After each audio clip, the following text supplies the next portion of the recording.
A very good morning to all, and welcome to MENDAKI's Education Symposium 2020 fourth webinar titled How Do We Help Children Develop Self-Control Skills? My name is Michael, and it gives me great pleasure to be your MC this morning. Joining us for today's session, we have Dr. Ng Ilin, Research Scientist at the National Institute of Education, Ms. Hadijah Abubakar, Head of Education and Principal at Kampung Siglap Mosque, and Ms. Adila, Senior Manager at Yayasan MENDAKI's Performing School Department, who will be our moderator for today's discussion. Thank you for taking the time to be with us today. Today's session will be broken down into two segments. The first 20 minutes will be a presentation by Dr. Ng on today's topic, how do we help children develop self-control skills? And the next 40 minutes will be a panel discussion. We will start today's session with a presentation by Dr. Ng Ilin. Dr. Ng will discuss the importance of self-control skills and the different ways parents and teachers can help their children to develop and practice these skills. May I now invite Dr. Ng, please?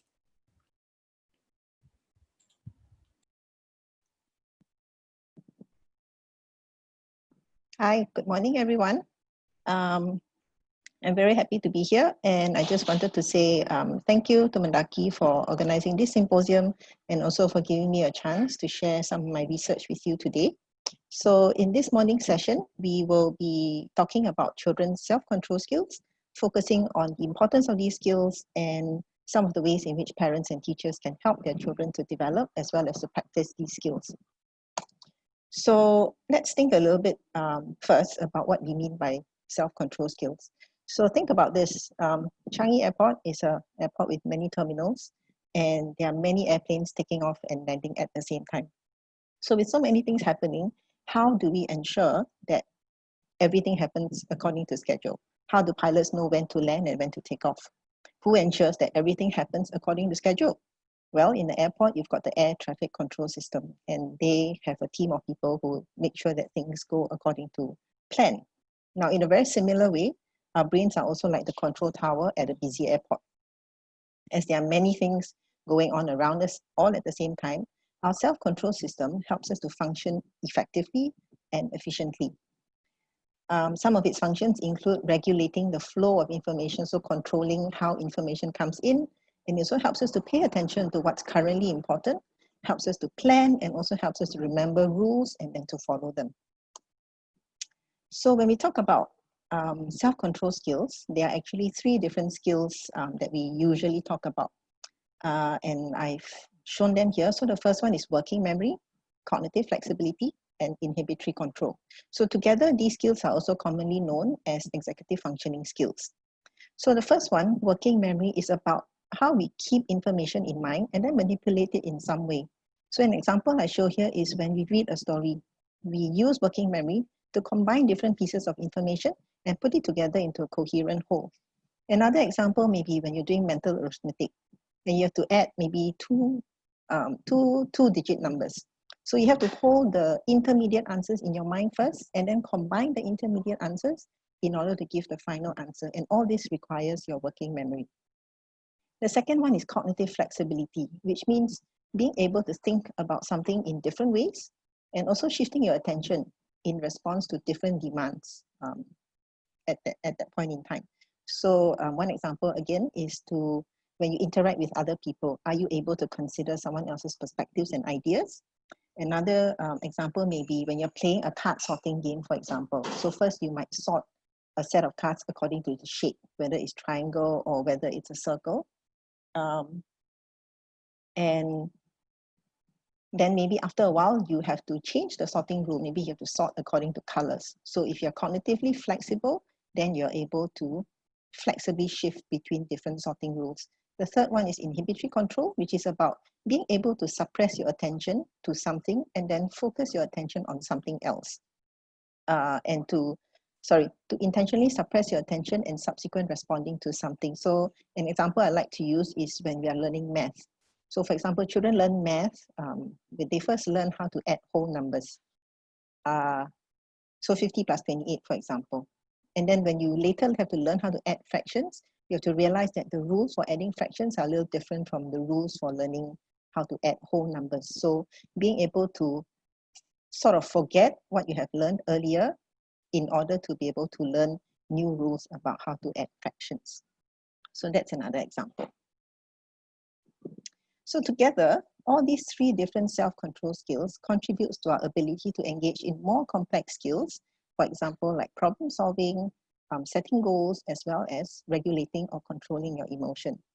And why I call these complex skills is because they require the use of multiple self-control skills like working memory and cognitive flexibility, as well as other skills and knowledge. So using emotion regulation, for example, in addition to cognitive flexibility and inhibitory control skills, you also need knowledge about emotions and feelings. And together with these different sets of skills and knowledge, you can use more complex skills like regulating your emotions. So with that in mind, why is self-control skills important? So one example is it's very important for children to have self-control skills because it helps them to be ready to learn in a formal classroom environment. For example, in primary school, where you have a larger group of children and one teacher, and there are many different routines and instructions. So having good self-control skills allow the child to be ready to learn and also to interact with their friends in a classroom. So I've listed here on this slide some examples of how we can use self-control skills in the classroom. And what I just want to point out here is that I've tried to provide very broad examples of how children can apply self-control skills in the classroom. And some of these may apply to children at all ages, but maybe others may apply more to children who are older. So for example, setting goals and making a plan to achieve that goal, which is a third bullet point, that may be more applicable to children who are slightly older, maybe in upper primary school. Another point to note is also that children, the extent to which children can use their self-control skills to do all these things in a classroom also differs according to their ages and according to their level of self-control skills.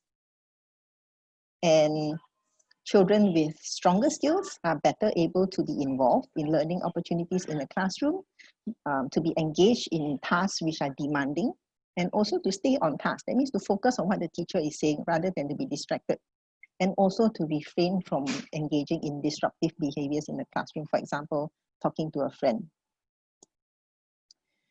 Now, apart from using self-control skills in the classroom, it's also important to have self-control skills when you're playing with your siblings or your friends. And again, here I provide some example of how self-control skills can be important. So I'll just use one example, which is planning and enacting a role-playing game with a group of friends.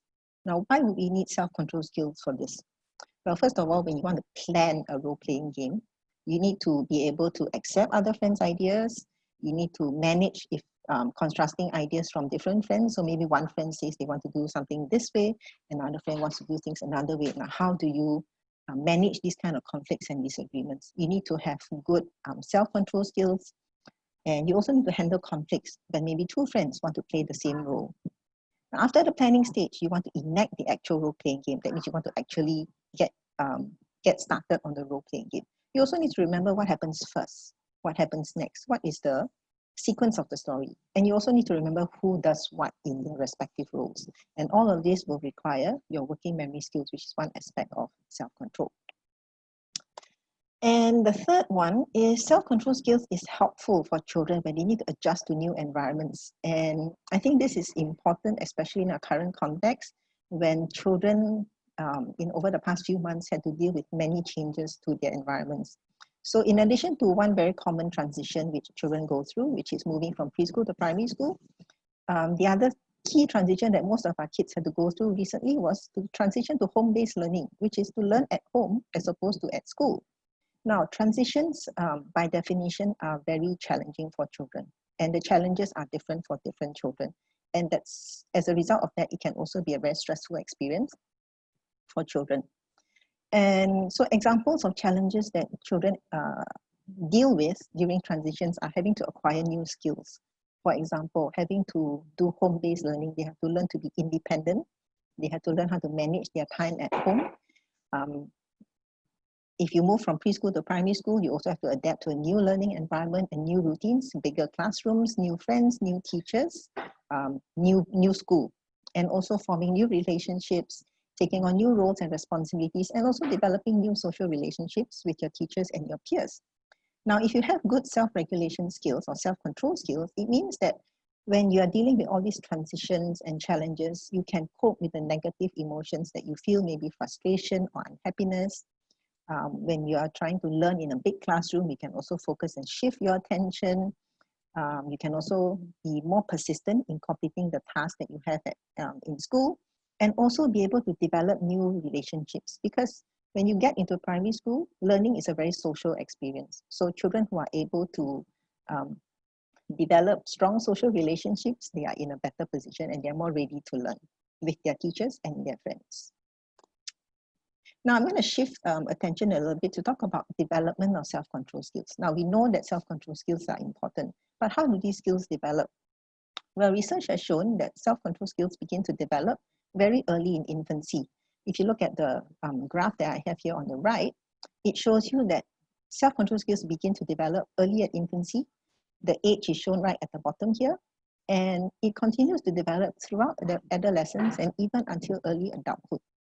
And more importantly, these self-control skills undergo very rapid development of growth during the early childhood period years, which is between the ages of 2 to 6. And another point to note also is that our self-control skills are changeable or malleable. That means as they develop, you can improve, or also it can also not improve. And the rate of development of self-control skills are influenced by both positive and negative experiences. So positive experiences are things like children who are in supportive caregiving relationships, both with different adults in their lives, high quality early education, as well as practice and modeling opportunities. Practice means ability or opportunities to practice their self-control skills, and modeling means being able to see role models demonstrating the use of self-control skills. So these are all very important positive contributors of children's self-control skills. At the same time, negative experiences like stress or poverty or adversity can actually negatively influence children's self-control skills. So children who are in these kind of environments, negative environments, they tend to have poorer self-control skills. And this is partly related to the fact that when you're in a negative experience like that and experiencing stress, it actually influences the development of parts of your brain that are important for the development of self-control skills. And as a result of that, children's self-control skills also don't develop as well. And knowing all of this about how self-control skills develop, it has also shown us that repeated engagement and use of self-control skills are helpful, because it helps children to strengthen these skills and also to increase the likelihood that children will use these skills in the future, because the more they practice it, the better they get, and so it's more likely that they will continue to use these skills. Okay, I'm going to share with you a little bit about some data that we have obtained from our research project, which was conducted a few years ago, following preschool children from the ages of 5 to 7. This was the Singapore Kindergarten Impact Project, and we collected data on children's self-control skills at 2 time points, when they entered K1 and also when they entered Primary 1. And what I wanted to show you here is the range of self-control skills that you see at early K1 and also at early Primary 1. So each of this plot that you see here, each one of them refers to a box plot. So the larger you see the size of the box plot, it refers to the variation in children's self-control skills, which means to say that at each time point at early K1, you can see that some children have slightly lower self-control skills, but some of them have very high self-control skills. And there's a huge amount of variation across different children. And this was data that we have obtained from about 1,500 children. And then at early Primary 1, you still see the same pattern. There is still a lot of variation in children's self-control skills. And overall, when we look at change from early K1 to early Primary 1, children do show significant growth. That means they do develop and improve on their self-control skills from K1 to Primary 1. And the next thing I wanted to show you is, okay, so what else have we learned about preschoolers' self-control skills? Well, in this project, we also collected information about children's behavioral control skills in the classroom. And this was obtained by their K1 teacher. during the second half of the K1 here. So this is the next 6 months of K1.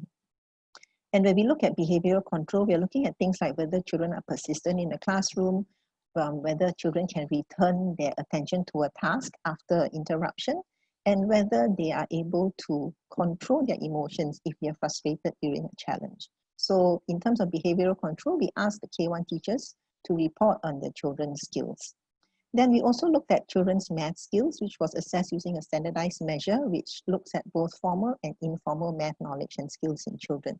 And what we found is that children who entered K1 with better self-control skills, they also showed better behavioral control in the classroom. So if you have good working memory, inhibitory control, and cognitive flexibility skills, you're better able to manage your own behaviors and emotions in the classroom. And then that also associates with better math skills at primary 1. So these findings tell us that self-control skills are important. It helps children to be better able and more ready to learn. And our next step actually is to look at these kind of associations with non-academic outcomes in children, for example, the social-emotional skills. And we will hope to share that finding with you when we run the analysis. So lastly, I just wanted to talk a little bit more about how we can help children to develop and practice their self-control skills. So before going into the tips, I think it's first important to consider the context or the environment that is conducive for children to develop and practice these self-control skills. So first of all, a strong and supportive relationship with parents and teachers are very important foundations. And this is because when you have these strong relationships with adults, it creates a psychologically secure and warm environment for children. And that's important because then children feel safe.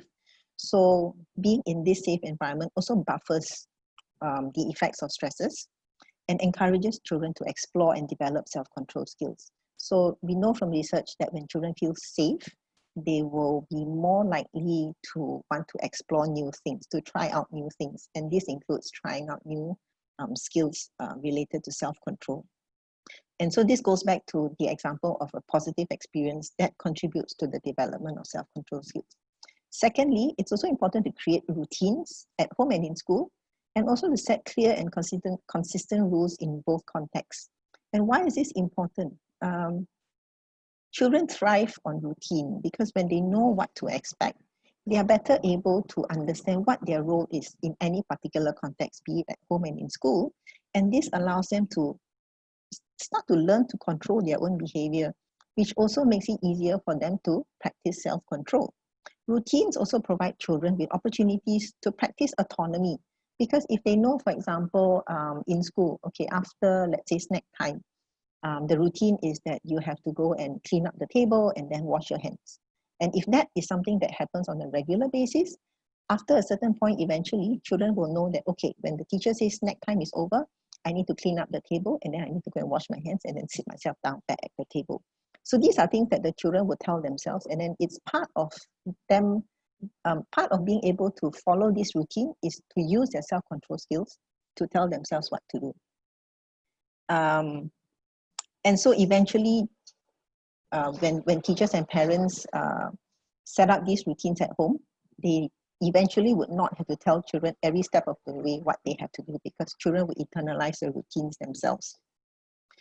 So ways to help children and to help children to practice self-control skills, I think one important context is during play. That's when they play and interact with their friends, because during these play activities, children make choices and they make decisions about who does what and in what order, sort of like the enacted role play example that I talked about earlier. They also learn to negotiate with friends and manage conflicts, and they also learn to direct their own play. So initially, maybe in a classroom or at home, there is a lot of adult supervision. But eventually, when children are playing with their friends, they can learn to direct their own play, and they can also practice the self-control skills that adults have been scaffolding for them.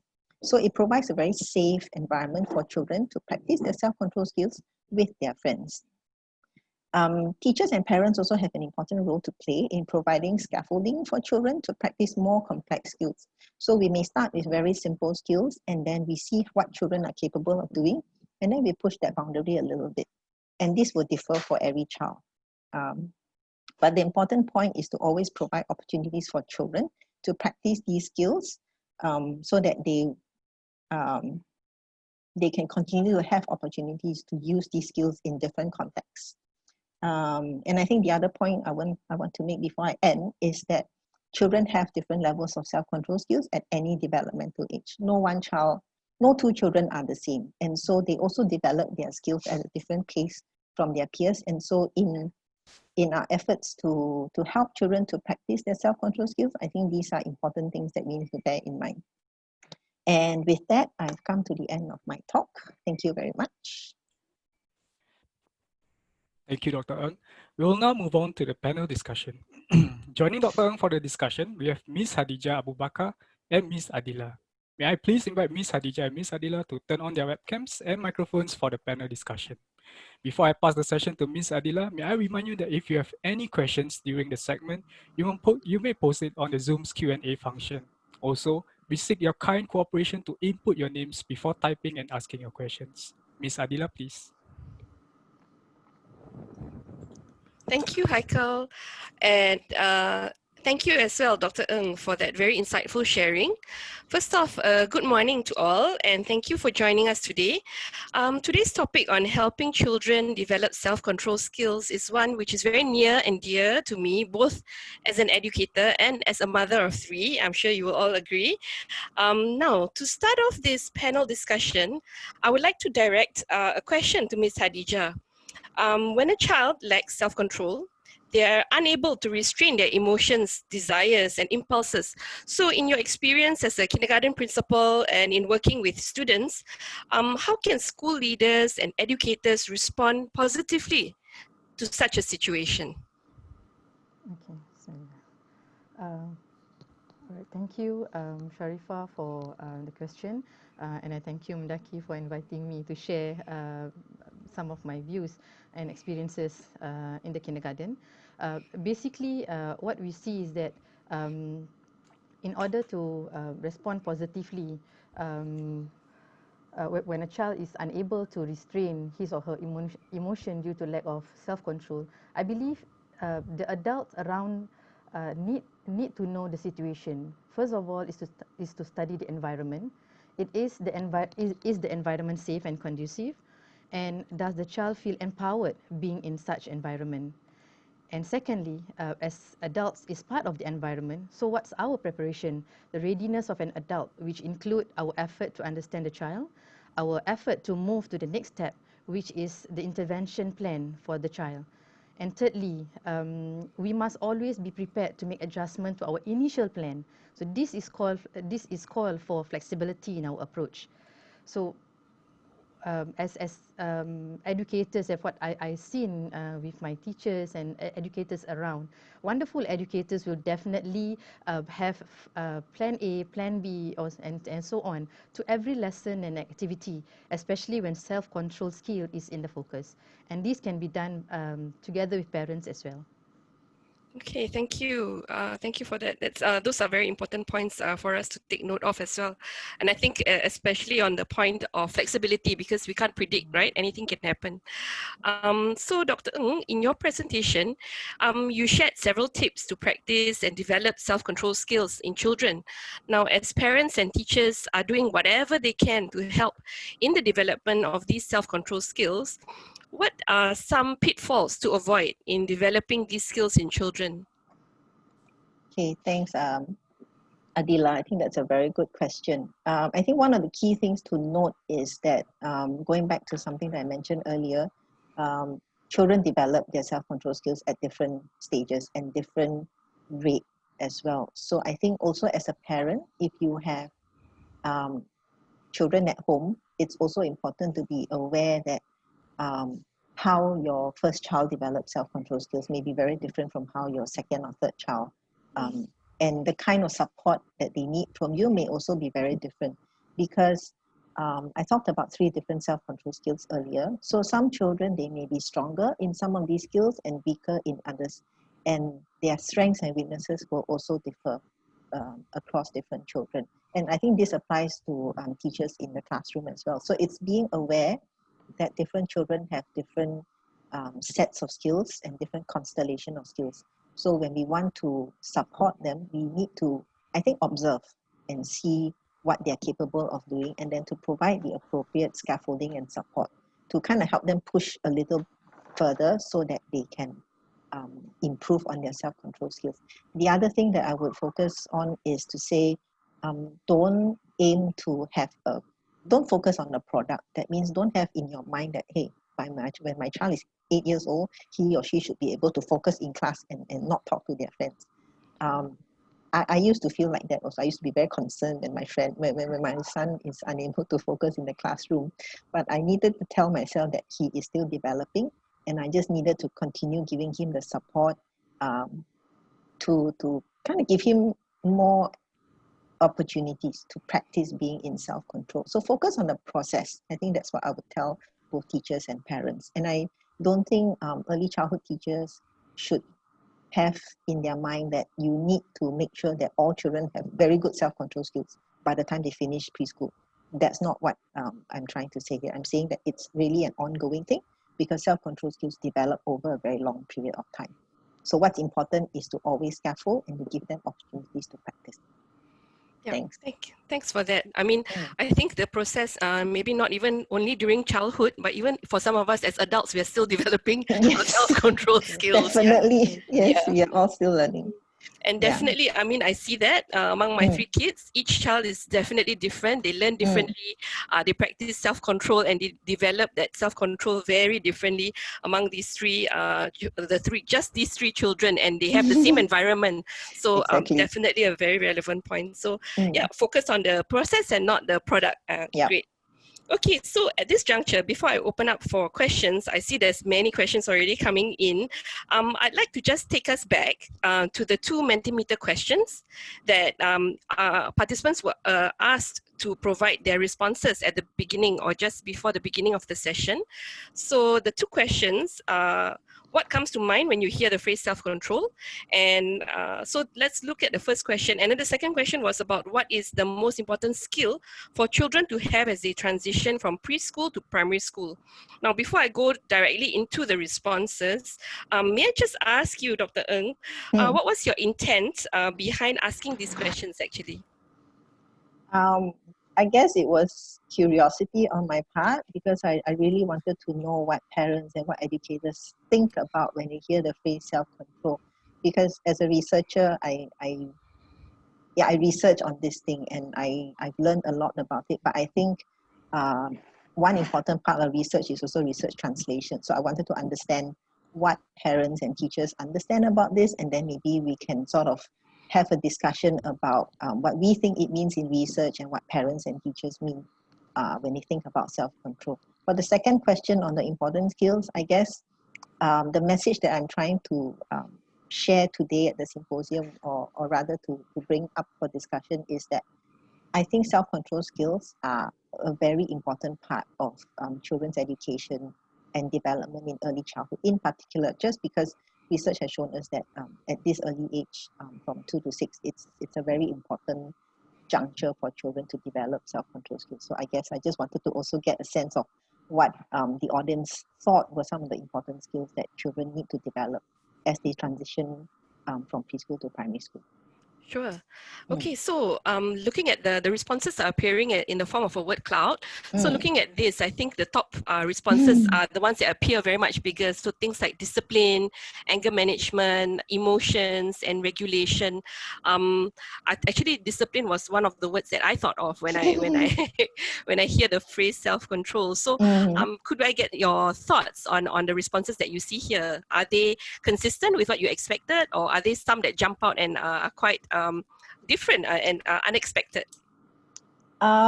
It's very interesting actually. I mean, I can see words like emotion, patience, anger management. So this is so these are things that relate to emotion regulation, which I also talked about earlier. And that's one part of self-control. And I guess the biggest word that's coming out is discipline.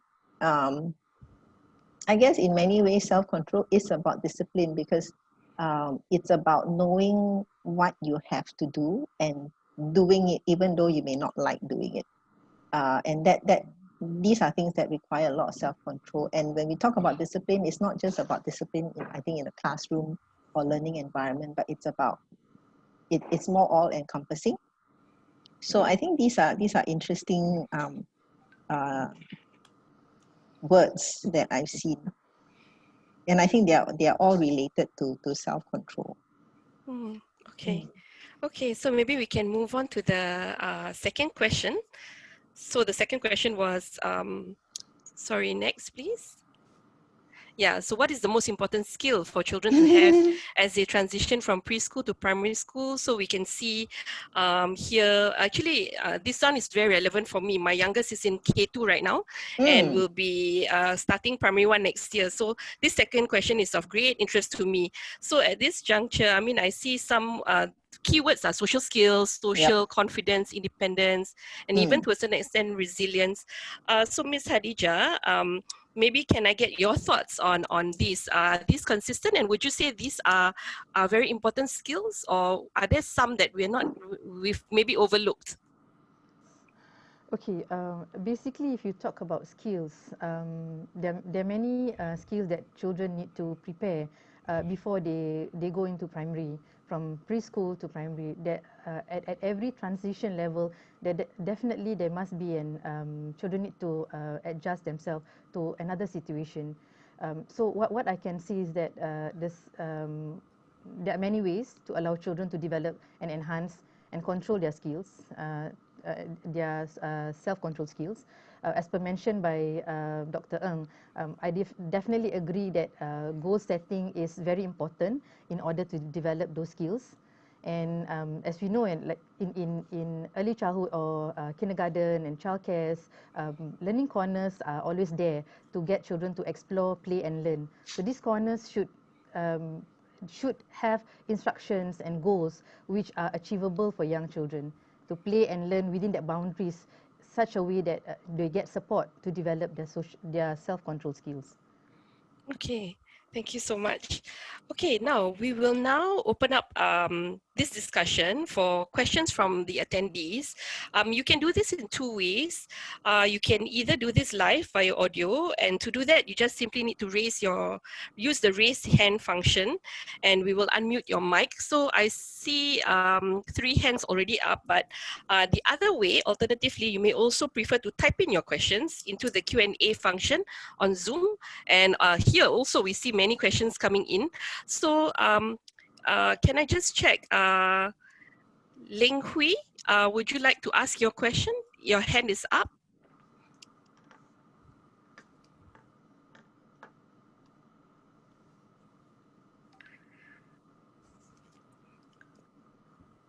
Or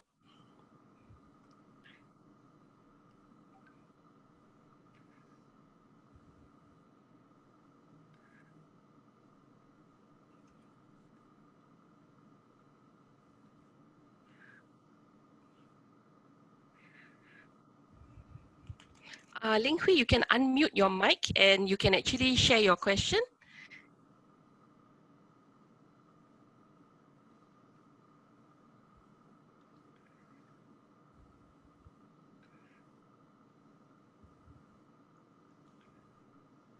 Okay, it's okay. We also have Marilyn. Marilyn, can I invite you to ask your question? Unmute your mic and ask your question.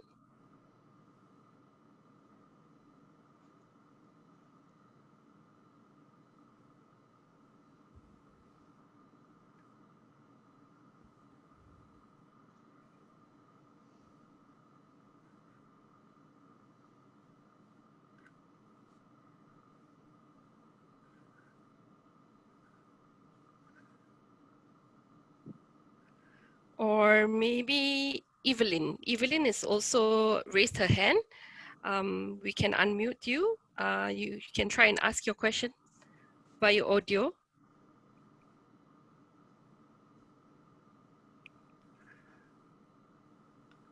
It's all right. How about we go into one of the questions? There's a question here is asking whether self-control and self-regulation, are they the same?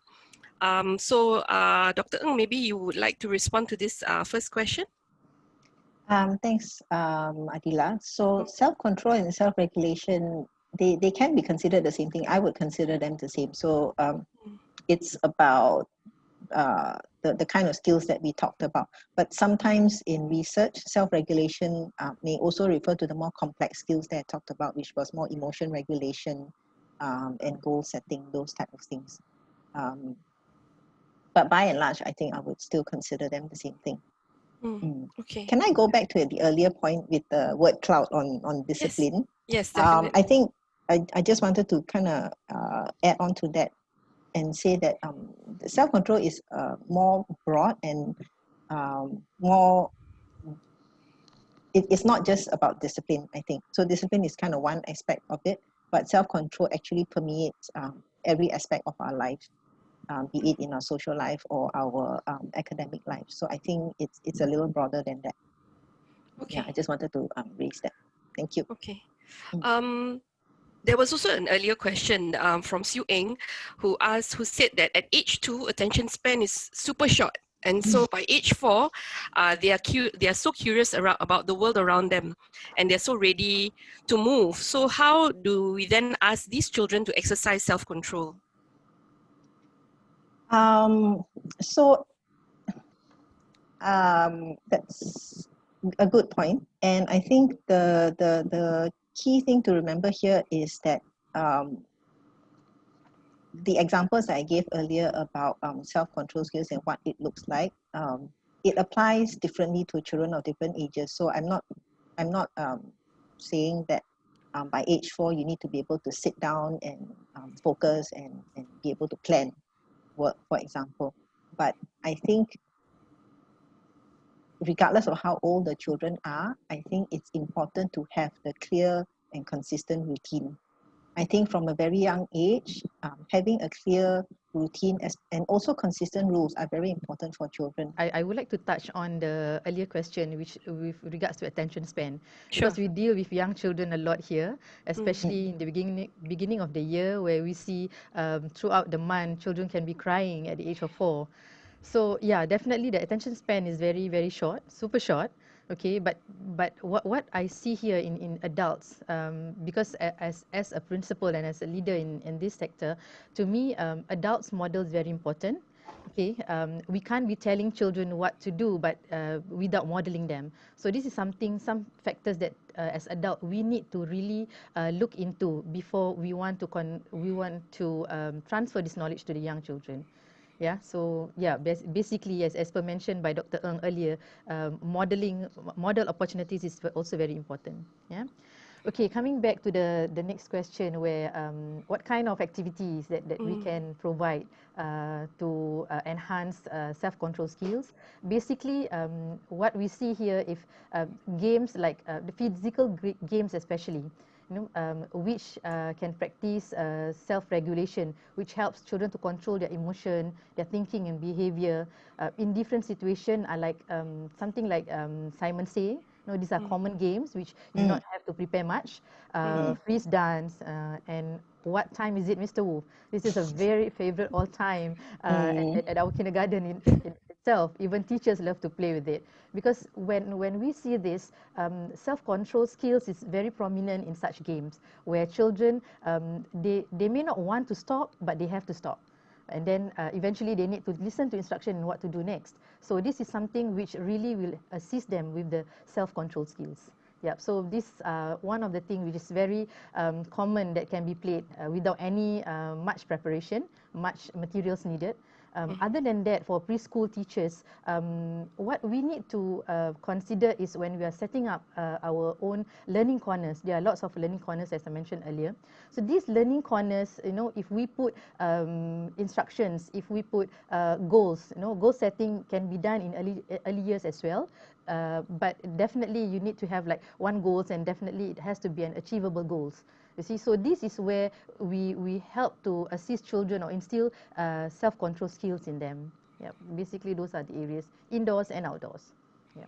Okay, thank you so much, Ms. Adija. I mean, definitely, for an educator, the words are very little preparation, easy to do, and Yes. and enjoyable for all. I think Yeah. those are definitely things that that are good a good way to go lah in coming up with all these things. The other bit is regarding games, because of I think the element of turn taking, they have to be patient and wait for their turn. These are all things that are already built into game structure and gamification that allows children to also practice and develop and learn these self-control skills, right? Yeah, and if I can just add, I think another way of playing these games is to have children be the game leader. For example, when you're playing Simon Says, the teacher can start by modeling how the game is played, but then get the child to be the person who says Simon Says. And then they can take turns, and then they can also take on different roles, and I think that's helpful also. Yeah, that's a really great idea. Maybe there's another question here. This question is from Nadia Ghani, who shares, as a parent, my 4-year-old child gets easily frustrated and would show this frustration if he is unable to do something by himself. For example, putting parts of a toy together. I want him to develop autonomy and perseverance to be able to do it himself. I usually would give him positive reinforcement and try not to intervene. However, my efforts don't seem to work. Any advice on how I can better develop his self-control in this instance? So I think when a child is frustrated, I would say the message that we want to send to the child is feelings are okay. It's okay to feel frustrated. It's okay to feel angry and sad and disappointed. What we want to teach is to have a proper outlet to express your emotions. So when children are frustrated, if they tend to throw things or they tend to shout, then I think we need to model to them and to slowly guide them and say, let's try a different way of expressing your emotions. Words are sometimes helpful, or I'm trying to think of a more positive way of expressing your emotions. But I think the point is we don't want to tell children that frustration is bad, because they need to have outlets to express their emotions, but they need to do it in a proper, constructive way. The other thing is to talk to the child. And so when the child is frustrated, I think we also want to understand why they're frustrated. So again, going back to the strong and supportive relationship that children need to have with their parents. I think as parents, we need to first of all show support, show that we understand that you're frustrated. Yes, I know you're frustrated because it's very difficult for you to put this toy together. Now, can I help you? Can I do this together with you? And it's not something that I think would happen in one episode of you telling the child, hey, you need to do this in a different way. It's something that takes time with children. And sometimes it can be as long as 6 months up to a year. But it's something that we need to consistently work on.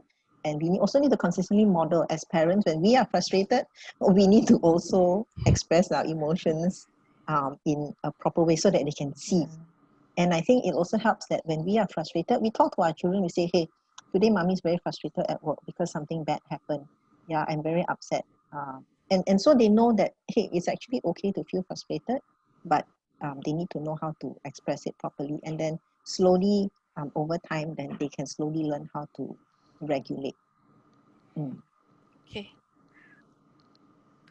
Okay, great.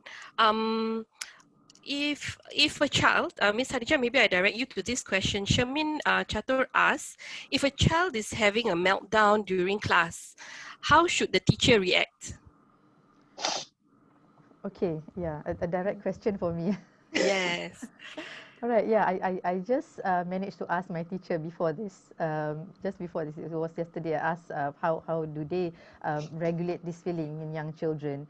And and we usually look into the experiences of the first month when a new children comes in to our place. This happened when the feeling of separation from parent, even parents do not want to let go, and so on and so forth. So this kind of feeling, it is real, to let the child know that it is real, and the presence of adults to talk to the child and comfort the child is very important, and not to let go and ignore the feeling. So this is very important. and touching is part of, making the child calm and all that. But knowing into this situation at this moment, we are not even allowed to touch a child. So it can be difficult at times, but I still believe that with words, with kind words, children can feel whatever the emotion we try to transfer to them, and thus it will make them much more calm. Yep. Okay, thank you for that. There's a question here from Damaria on how we measure self-control. So maybe that's a question that Dr. Ng, you want to take? Okay. So there are many different ways of measuring self-control. In research, we either develop games that children can play. In our research project, we develop computer games for children to play. So for example, one of the games might be something like a card sorting game. So first we show children pictures of shapes in different colors, geometric shapes in different colors. So triangles, circles, rectangles in blue, orange, and red, for example. And then first we tell them, okay, sort these shapes according to color. And then they'll sort. And then after a certain point, we say, okay, now we switch the rule. Now we would like you to sort according to the shape, what shape it is. Sorry, did I say shape first, then color? Anyway, so when we change the sorting rule, we look at whether children are able to flexibly switch. And if they can, then it's an indication that they have stronger flexibility skills. Another way of assessing these skills are sort of like the Simon Says game that Miss Hadijah talked about. We call it the head, toes, knees, and shoulders game. So in this game, we tell children, okay, if I say touch your head, you should touch your toes. But when I say touch your toes, you need to touch your head. So this has to do with children trying to stop themselves from doing something that is automatic. Because when you say touch your head, the automatic response is to touch your head. But you have to sort of tell yourself, no, when I hear touch your head, I have to touch my toes. So again, children with better self-control skills are better at these kind of games. Other ways of assessing would be to ask teachers to report on what they observe children's behaviors to be, and we also ask parents to do the same. Yeah, so those are the more common ways that we use. Okay. Okay. Thanks for that. Do you have anything to add on, Ms. Hadijah, for this question? All right. Basically, definitely in games, playing games. What I can see is that playing self-control games definitely will help children with necessary skills to self-regulate when keeping it fun. You see, so and any kind of games, it must be achievable. There must be a sense of the element of fun which has to be embedded in that game. Then all the skills can put in place. Yeah. All right. There's an interesting question here from Ivy regarding for preschool and lower primary years, whether boys are worse off in self-control skills than girls. And I have two boys and one girl. So Miss Hadijah, as a principal of a preschool in a kindergarten, right? What is your observation on this? All right. Very interesting. We know that boys are commonly known as very active, while the girls are the opposite. But these days, because parents are more, I can say, more educated, more knowledgeable in terms of raising their kids in early childhood and so on and so forth. So what we see is, at times we can see it's a balance of both world, the girls and the boys. You can have, I even have only a boy in a class with all the girls, and yet he can be active and sometimes passive. So these are the things that we see in children these days. But well, self-control skills, at the end of the day, it goes back to the adult on how we enhance those skills to the children. So it's the exposure that we give to the children. From what I see, it's not so much of gender, but basically on the exposure, on how much that we give to children. Yeah. Okay, that's good. I mean, I feel better now. All right. At this juncture, I see that Marilyn, you have your hand raised. We're going to try to unmute your audio so that you can ask your question live. Marilyn, would you like to ask your question live?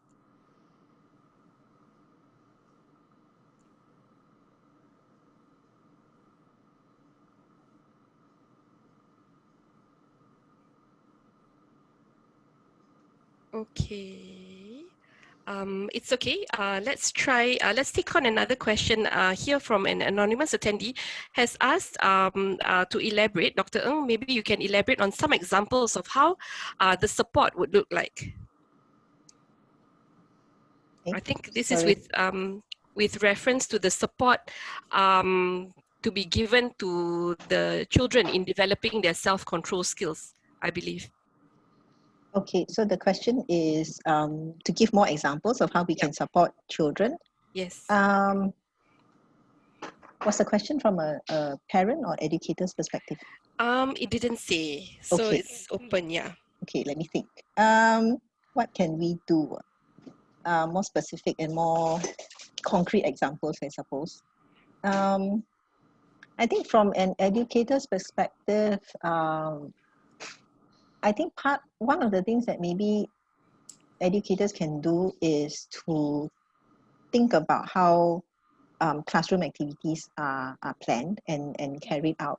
I think it would be, because the preschool environment is a very good environment for children to develop and to practice their self-control skills. So for example, if you're looking at the preschool setting, children, when they're involved in different activities, for example, like transition, maybe teachers can slowly provide opportunities for children to take on a more leadership role. That means maybe they lead the task of setting up a table for snack time, or they lead their little group when they're in learning center time to clean up, or you have one child who helps to keep time.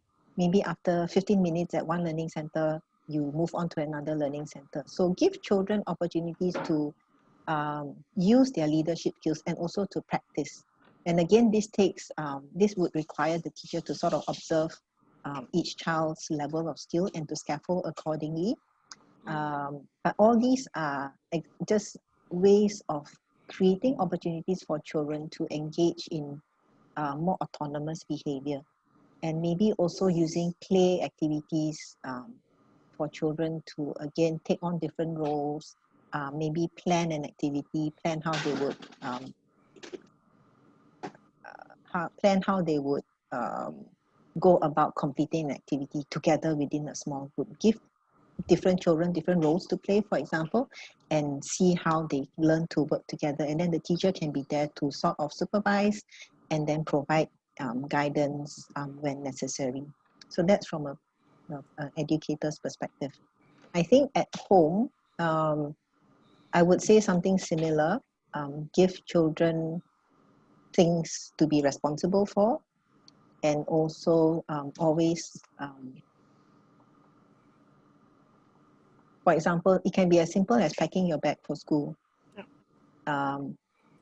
First, we may need to supervise a little bit more, give them more specific instructions.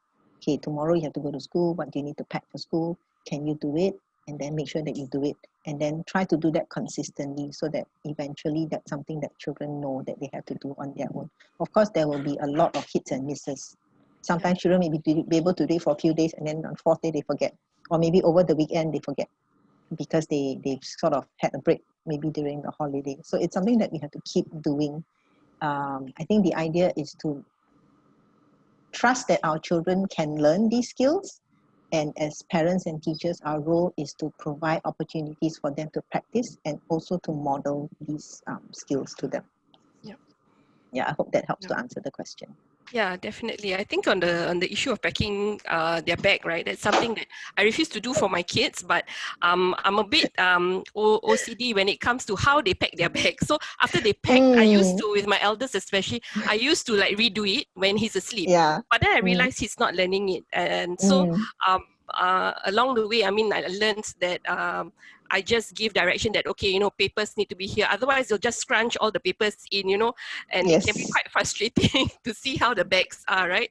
So, so I sort of give feedback and then get them to do it, and eventually, I mean, they get better. And along the way, we do like quick surprise checks. You know, I do that to make sure that they've learned it. So by now, they do it on their own. So that's something that. That's something that I've done, and I realized that rather than I redo it for them, they're not learning it. I actually give them feedback. So Yeah. how about Ms. Hadija? Do you have anything to add on this point? Okay, basically what I would love to add on is something that it is a new norm now that you know we need to be IT savvy, things like that, you know, because everything is online. Yeah, so that trust that we can put in our children to help them to develop this self-control skill is, for example, by allowing them to take pictures and making very simple videos as young as 4 year old. You know, we can still, that is still achievable with guidance. Right, so those are what we look into for these days, using those kind of technologies where you can impart such skills. So when you put trust in young children, it definitely will develop their control skills, self-control skills.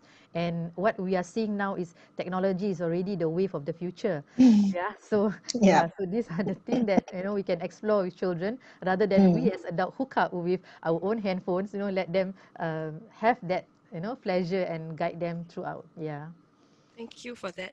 Okay, so we are close to, that's a very fruitful discussion. And in fact, there are more questions coming in.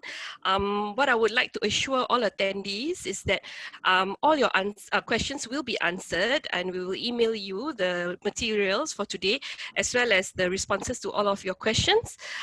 For now, before I end off, I would like to invite Dr. Ng first, and then Ms. Hadija to share one final thought or one key takeaway from today's panel discussion and present on the today's topic.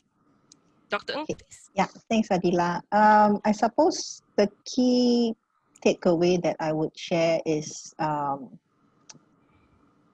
personally, I think self-control skills are a very important part of our children's development and learning. I think that's something that as educators and parents, I think I would really love to see a greater awareness of the importance of these skills, not just during the early childhood years, but really as children develop up to adolescence. So I think what I wanted to do today was just to share a little bit of what I know about this topic, and to hopefully raise more awareness about how this is important, why this is important, and what we can do as parents and educators to help our children. I think another point that I think has come up a lot in the questions is a lot of parents or maybe educators are concerned that their children are having a lot of difficulties with self-control skills. And I just want to say, I think that's perfectly normal. It's part of development, I think. And so when as adults, we need to always just learn, just try to be supportive and be there for our children, and then to help them to develop these skills. Yeah. Okay. Thank you, Dr. Ng. Thank you. And Ms. Hadija, your final thoughts? Okay, I remember the first slide talking about discipline. This is something that really struck my mind when the first time I meet my teachers, and discipline is the first word that came out, even though we are in a early child sector, you know. But I've always reminded that I know we are not raising soldiers, yeah.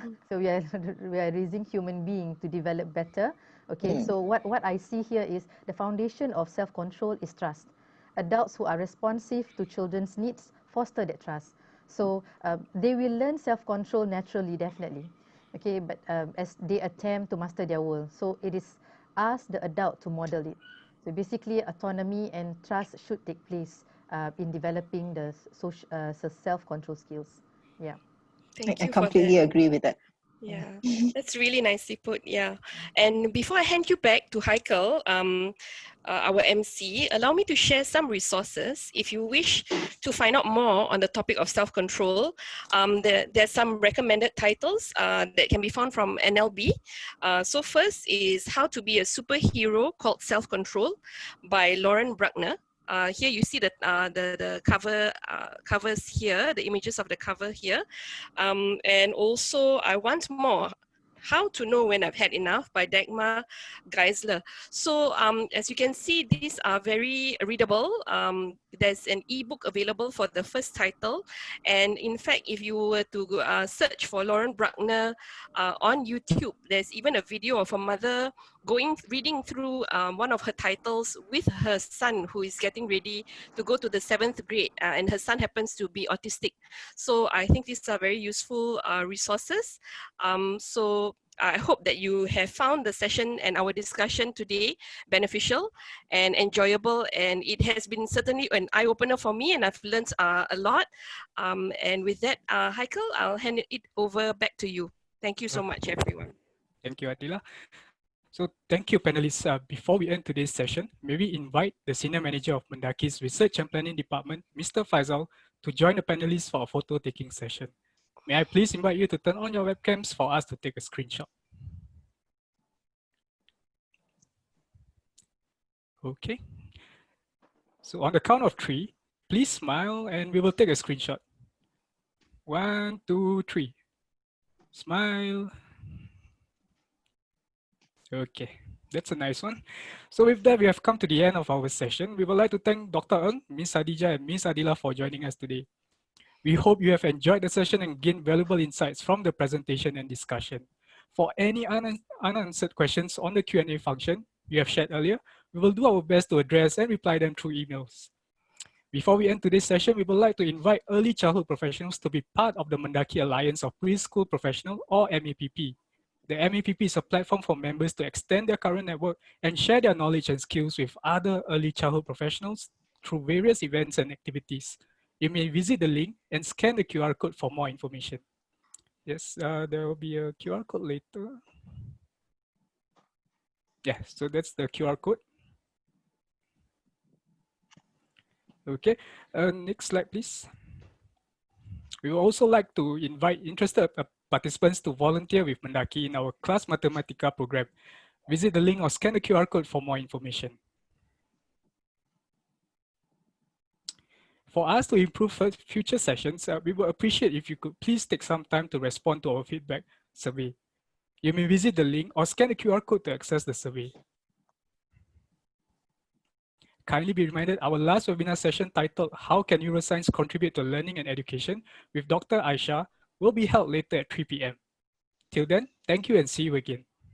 Bye-bye.